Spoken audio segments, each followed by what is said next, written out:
Yeah, I think he's trying to subliminally convince the American people that he's not fit to be president. And he knows that if he doesn't go to the extreme, then people will vote for him anyway because his opponent is obviously not the right person. This is interesting. Obviously. This is interesting. But then again, you have him saying that he's calling his people, his masses, hey, go vote. He's calling his soldiers. Subliminally putting it out there. So this is interesting because this is really interesting to me because I don't know if you guys know this, but there's this information conspiracy theory out there. There's even a documentary about his first election, how he had no idea he was going to even do as well as he did. He was shocked. I think I read it in Fury. What's his? Fire and Fury? Fire and Fury. Fire and Fury. I think I read it in there. That's the guy that was documenting his every step, right? Yeah. So it came from there, where he didn't even know that he was gonna get so popular, and it just blew up. And when it happened, they weren't even ready. They had no cabinet. They had no preparation because this guy really didn't think he was gonna get elected, and that's dangerous because he's like if Chasen is right, which he might be, and he doesn't want to get reelected, which he might not because I don't think he likes it that much. And 2 days ago we saw him tear gas innocent people like doing because he can hold a Bible in a photo op upside down. I mean, there's just it's insane to me that he even has this much popularity still. I was watching unfortunately, it's one of those things I got all emotional about. Somebody tagged me on Facebook and I ended up reposting it, and then I did my fact check and turned out this Fox News episode was from like August of last year. But it was this like really interesting clip where people were like, no, like they were like Fox News was basically saying you're a liar. You say you didn't pay the porn star, you did. You say you didn't do this, you didn't. I understand where you're coming from, Edgar. Like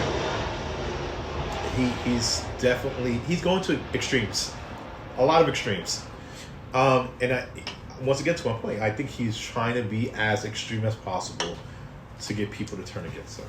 Or maybe that's just a strategy. Like he's like, hey, dude, the first time I did this, I think I was gonna win. I still don't think I'm gonna win. I'm gonna do the same thing and watch me win. But even look at his mentality, his demeanor when he's presenting in front of when he's doing his presidential addresses. In the very beginning, he was extremely happy, confident. Lately, like given the beginning of this year, like he's been angry, looked depressed, looked sickly at times. I mean, he can't golf anymore, but he has a job to do. He's probably stressed. He can still golf. This is probably the most he's ever done in his life, even though he's done nothing. Most presidents do nothing. But Obama, like really look at Obama's him. a people. Obama's a murderer. And still got a Nobel Peace Prize. So I don't know. How does that work? But so are we conservative or liberal? Here, that's up to you guys to decide. But that's what makes us special. But like, really look at him. Like this whole year, like you start seeing like he's frustrated. Like this seems like he doesn't want to be it, and I mentioned this to you guys in the past. Like I'm someone that has more knowledge about Donald Trump than anyone at the table from a personal aspect. Because explain your background, Jason. New York. Because New York. He's from Brooklyn. I'm not from Brooklyn. You're real estate agent as well? Are you a real estate agent? I'm not. Oh. So Brooklyn in the house. In the past. Sounds like he's applying for a loan.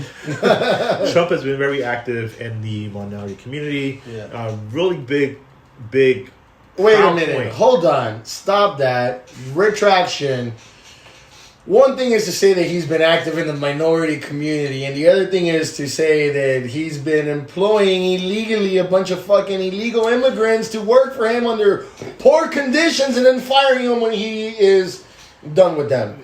That's not what he's done. So he had his airlines Do you guys remember the Trump airline? Nobody does because they went bankrupt right away. It did not go bankrupt right away. That's a misconception. It was actually extremely profitable. And I never flew in Trump Airlines. Yes, neither have I. Because And I've been flying since I was a little kid. And you guys are young. You probably Sorry, it hasn't been around since 1984 because I flew on my first plane in 1987. I'm sorry they didn't go and transport What illegal about immigrants. Trump University? So Trump, that's a whole other aspect. We can discuss that, but the whole point with the Trump Airlines was that he was very active in trying to hire equal proportions of races. Jason, are you aware of the million of different complaints that he had as a landlord or as an owner of apartment buildings, of his own hotel? So he wasn't a landlord. I mean, essentially, he's the He law and owned order properties. president. Yeah, Jason. He owned a lot of properties. And He owns a lot of properties. Yeah. So I mean, Adolfo, your father owns properties. yeah. Is he the land? Well, California's a little bit different, but is he considered the landlord to them, Jason, if some shit goes south, or does he have a separate management team? No, he doesn't. No. He doesn't. So so normally, if shit hits south, in Adolfo's case, his father will hear about it and make the ultimate decision of whatever has to be made. is that really how corporations go though? Because once you get so big, you don't make all the decisions. You have your board of directors to handle that. You're just a face at that point.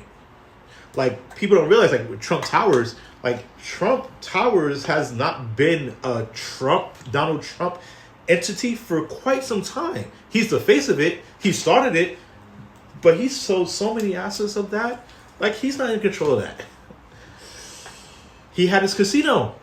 Jason, So can many Trump assets. go into one of these profitable businesses of his that he's not really in control and say, I'm closing it down? No, he cannot.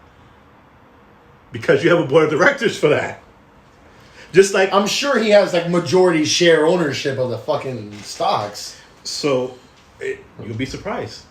You'll be surprised. I'm not sure. Let's see. This is a topic that is really, really hitting home right now, that is affecting every American, and even some people. You're seeing protests all over the world, Which is for this cause. So let's talk about this, guys. Real quick before we do that. So Trump Tower is now owned by the Trump Organization, which is a group of 500 different business entities. Okay. Of which is Trump was. Trump not an entity part of He that? was the sole primary owner. So yes, he can close that down. it even says owner Donald Trump. So yes, he can go into his own business and say, I'm going to close this shit down. Is basically what it comes down to. Yeah, pretty much. Okay, so that changes everything, Jason.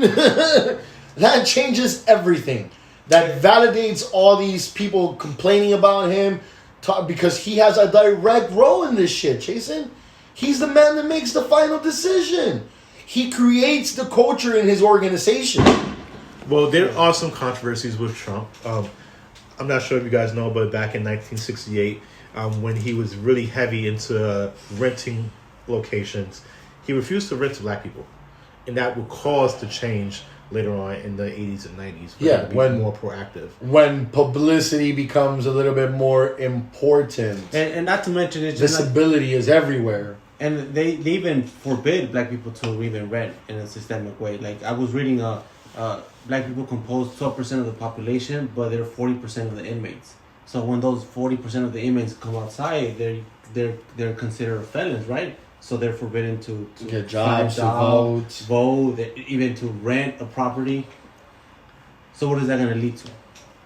Yeah, it's going to lead to poverty. It's going to lead to crime. It's going to lead to, unfit living conditions.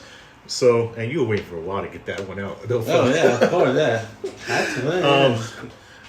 And look, when you look at not only the disproportion between the population and the criminal justice system, you see that in all major corporations. Adolfo brought this fact to me, but if you look at the top CEOs, you don't see 14% being black. You don't see 18% being Latino. So there's a disproportion there.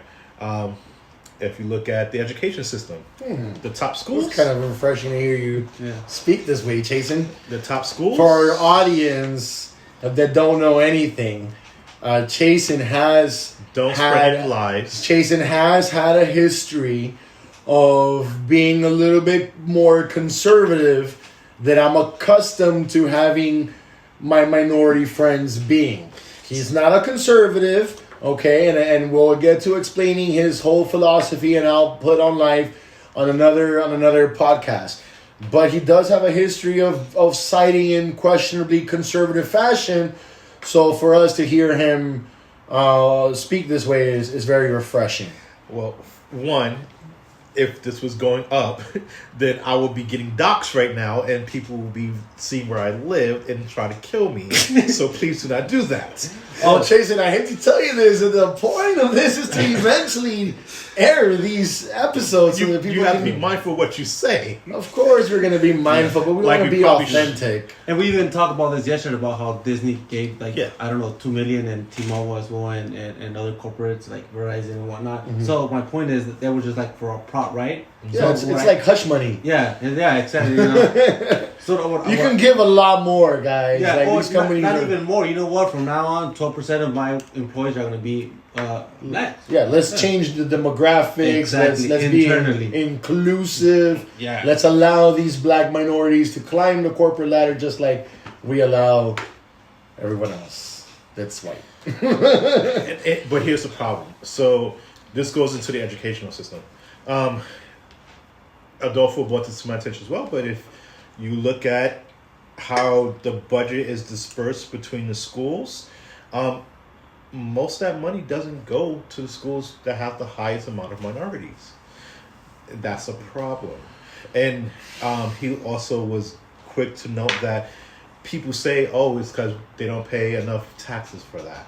But it's not the case, because all that money goes into a pot, and you can educate me if I'm misquoting this, but it goes into a pot, and then the district decides where that money goes, and it doesn't go to the hood, unfortunately.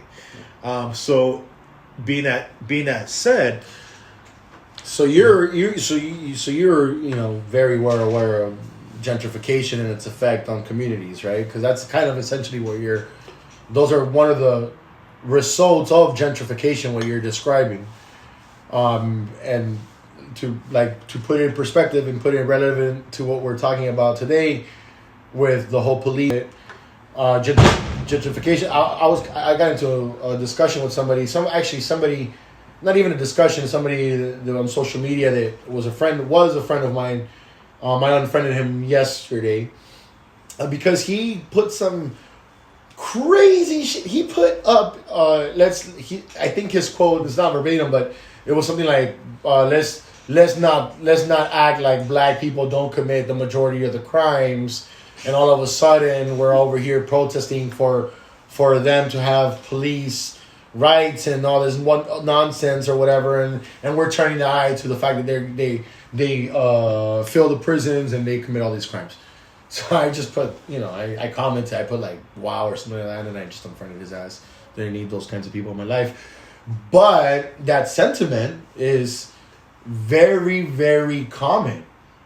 People that don't live in communities where there are minorities incorporated in them, all they hear is the news, black neighborhood committing crime, Mexican Latin neighborhood committing crime, and it's really easy to put that up into a statistic and say Mexicans and black people are the biggest offenders is not even a word, but offenders of crime, right? Yeah.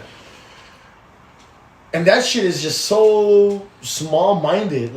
It's so narrow understanding of how the world works. And gentrification takes a really big role in this, because I was telling somebody, all right, so I am from the Northeast Los Angeles area of California, right? That area, specifically Highland Park, has historically been known to be in a gang-infested neighborhood. Lots of crime, lots of killings, lots of murder, extortions, etc., drugs, etc. this from the 80s, 90s, like these gangs were on like Gangland, and Vice made documentaries about them. Like, this is real